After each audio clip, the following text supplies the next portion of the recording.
बिस्मिल्लाहिर्रहमानिर्रहीम अस्सलामुअलैकुम। ख़वातीन हज़रात, अफगानिस्तान पाकिस्तान दुश्मनी में एक बार फिर खुलकर सामने आ गया।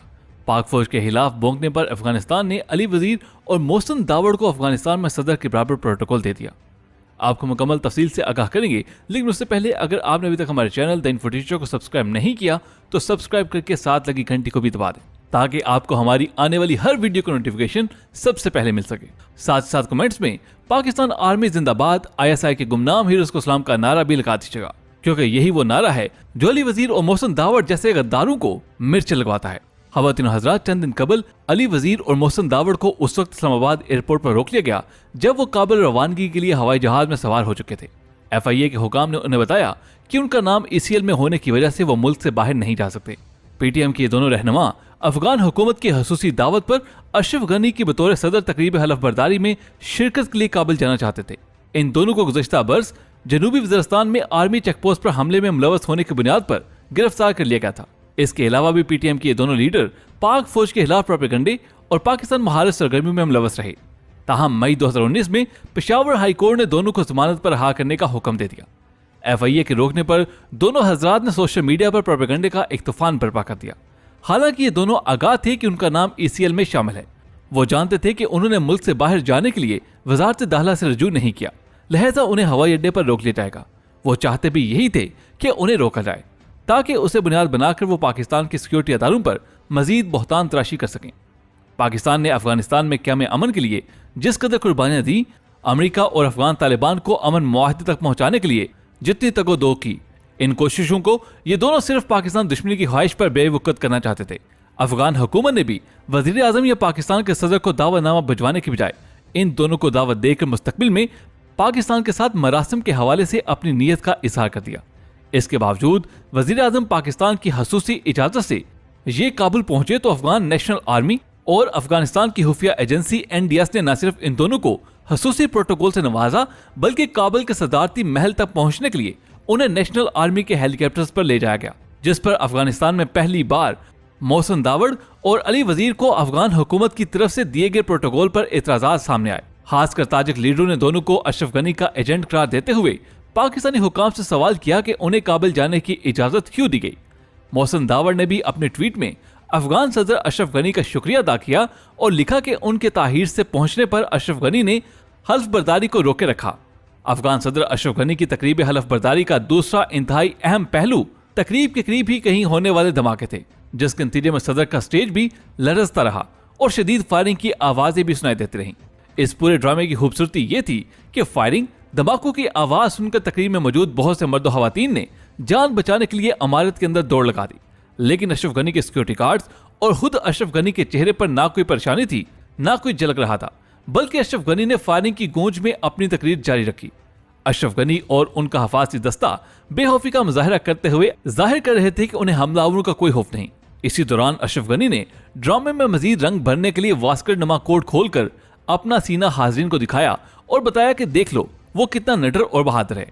उसने कोई हिफाजती बुलेट प्रूफ जैकेट नहीं पहन रखी। हालांकि सब जानते हैं कि ऐसी सूरत हाल में सिक्योरिटी पर तैनात दस्ते मुक़्तदर और अहम शख्सियत को फौरी तौर पर हिसार में लेकर महफूज जगह पर मुंतकिल करते हैं। वैसे भी अफगानिस्तान में इस तरह के हमलों में होने वाली तबाही और जानी नुकसानात की एक तवील तारीख है। अलावा अज़ीं, ताहाल न तो वो मुकाम मीडिया के सामने लाया गया है जहां फायरिंग होती रही, ना ही उस जगह की निशानदेही की गई जहां रॉकेट लॉन्चर, ग्रेनेड आकर गिरते और फटते रहे। अलबत्ता दाइश ने इस हमले की जिम्मेदारी कबूल कर ली, एक ऐसे हमले की जिम्मेदारी जिसमें ना कोई जानी नुकसान हुआ, ना कोई इमारत तबाह हुई, ना किसी के जख्मी होने की इत्तला मिली। ख़वातीन हज़रात, यहाँ पर सवाल ये पैदा होता है कि अशरफ गनी ने बजाय इसके कि वो पाकिस्तान के वज़ीर आज़म इमरान खान को दावत देते, उन्होंने अली वजीर और मोहसिन दावड़ को दावत क्यों दी? क्या ये खुल्लम खुला पाकिस्तान के साथ दुश्मनी नहीं है? आप इस चीज को किस नजर से देखते हैं, हमें कमेंट्स में जरूर बताइएगा, ताकि हमें पता चले कि आप PTM और अफगानिस्तान के दरमियान होने वाली कुर्बतों के बारे में क्या असर रखते हैं। ख़वातीन हज़रात, दूसरी तरफ अशरफ गनी के मुकाबले में अब्दुल्ला ने अलग से तकरीब मुनक्कद करके बतौर अफगान सदर हलफ उठा लिया। जुल्म खलीलजाद इस अरसे में भरपूर कोशिश करते रहे कि अब्दुल्ला बतौर सदर अलग से हलफ उठाने के बजाय माजी की तरह चीफ एग्जीक्यूटिव के तौर पर सदर के मुसावी अहतराज के साथ हुकूमत में शरीक हो जाएं। अशरफ गनी और वो दोनों एक ही तकरीब में हलफ उठाएं, लेकिन अब्दुल्ला ने अशरफ गनी को सदर के तौर पर कबूल करने से साफ इनकार कर दिया। उसने जुल्म खलीलजाद के साथ मुलाकातों में अशरफ गनी से मुतल्लिक जिस तरह की राय का इजहार किया, अफगान मीडिया में सब तफसील के साथ शाया हो चुका है। अफगान मीडिया के मुताबिक अब्दुल्ला के हामी का ख्याल है कि अब्दुल्ला 6 मार्च को अब्दुल अली की बरसी पर कराई गई फायरिंग को जिम्मेदार अशरफ गनी को समझता है। अगर यही हकीकत है तो ये काम दाइश से सिर्फ एनडीएस और रा ले सकती है। बिलाशुबा अब्दुल्ला पर होने वाला हमला इंतहाई खौफनाक था, गालबन इसलिए उसने अमेरिका को साफ इनकार करते हुए अफगान सदर के तौर पर हलफ उठाने का फैसला किया। अल जजीरा टीवी की रिपोर्ट के मुताबिक अफगान अवाम ने अब अपनी उम्मीदें तालिबान से वाबस्ता कर ली हैं। वो अपने मुस्तकबिल के लिए तालिबान की तरफ देख रहे हैं, जिन्होंने 19 बरसों की तवील लड़ाई में दुनिया की सबसे बड़ी अस्करी कुव्वत अमेरिका को मजबूर कर दिया कि वो उन्हें अफगानियों के हकीकी नुमाइंदा के तौर पर तस्लीम और अफगानिस्तान में क़याम अमन के लिए उनके साथ मुआहदा करें। इस रिपोर्ट के मुताबिक अफगान अवाम की अक्सरियत समझती है कि अशरफ गनी का जाना ठहर चुका है। अगर ऐसा ही है तो फिर पाकिस्तान से मोहसिन दावड़ और अली वजीर के लिए अफगान सदर अशरफ गनी का हुसूसी दावतनामा और इन दोनों के लिए अफगानिस्तान में हुसूसी प्रोटोकॉल बिला वजह नहीं। इन हालात में पीटीएम वालों पर न सिर्फ नजर रखना बल्कि उनके मुल्क के खिलाफ सरगर्मियों का मुहासबा भी जरूरी है। दूसरी तरफ यह बात भी याद रखने लायक है कि भारत ने अफगानिस्तान और पाकिस्तान के दरमियान एक ऐसी नफरत की दीवार खड़ी की है कि शुरू से ही अफगानिस्तान प्रो भारत है। यह वाहिद मुल्क है जिसने 1948 में अक़वाम मुत्तहिदा की मेंबरशिप के लिए पाकिस्तान की मुखालफत की और हर फोरम पर आज तक मुखालफत करता आ रहा है। अफगान सदर अशरफ गनी भारत के कदमों में बैठकर शांति हासिल करते हैं। हालिया अमेरिका तालिबान मुआहिदा पाकिस्तान की कोशिशों से तय पाया है और पूरी दुनिया में पाकिस्तान का नाम रोशन हुआ है। इस मुआहिदे में अफगानिस्तान और भारत दोनों पाकिस्तान के मुकाबले में बहुत शर्मिंदा हुए हैं, क्योंकि दोनों ममालिक को मुआहिदे से दूर रखा गया है।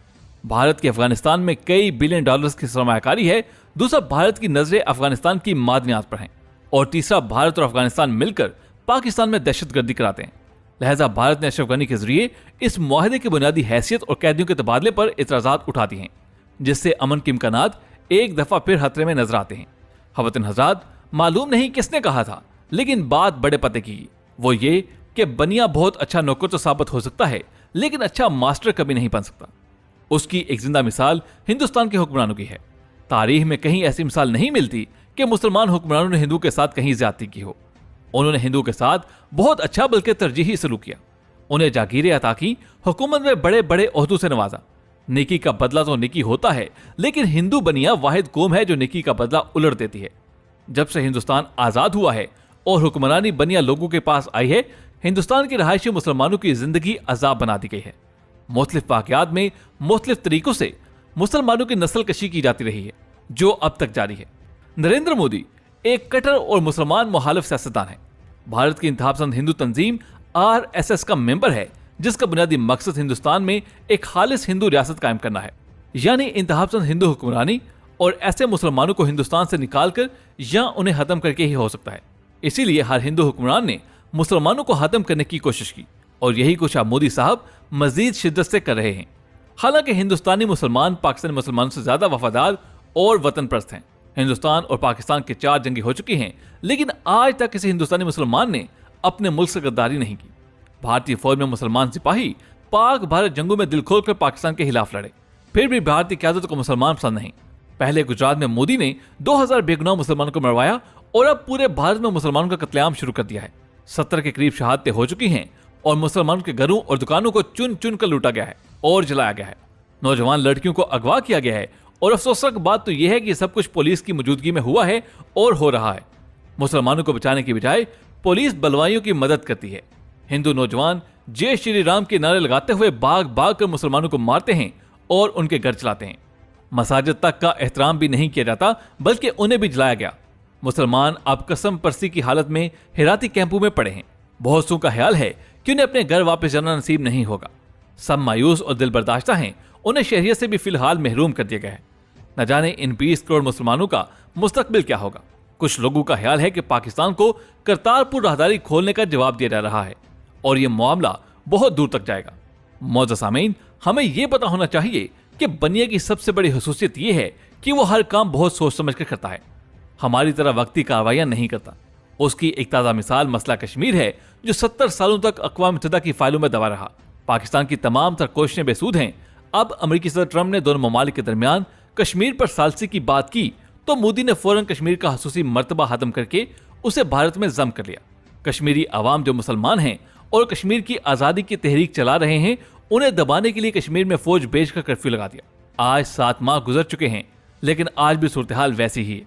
कश्मीरी रहनुमा जो ज्यादातर प्रो भारतीय हैं, उन सबको नजरबंद कर रखा है। तालीमी इदारे बंद हैं, फोन और नेट की सहूलत ताहाल मुअत्तल है और कश्मीरियों की जिंदगी जहन्नम बना दी गई है। पाकिस्तान ने इस जुल्म और नाइंसाफी के खिलाफ हर मुनासिब मुकाम पर कश्मीरियों की मदद में आवाज उठाई है, लेकिन हमारी तमाम तर कोशिशों और चीहो पुकार के बावजूद ना तो मोदी के कान पर जू रेंगी और न ही अक़वाम आलम में से किसी ने हमारी परवाह की। ख़वातीन हज़रात, आपका क्या ख्याल है कि अली वजीर और मोहसिन दावड़ की पार्लियामेंट की रुकनीत खत्म कर देनी चाहिए या नहीं? हमें इस बारे में कमेंट्स में जरूर आगाह रखिएगा। आपसे मुलाकात होगी अगली वीडियो में, तब तक अपना बहुत सा ख्याल रखिएगा। अल्लाह हाफिज।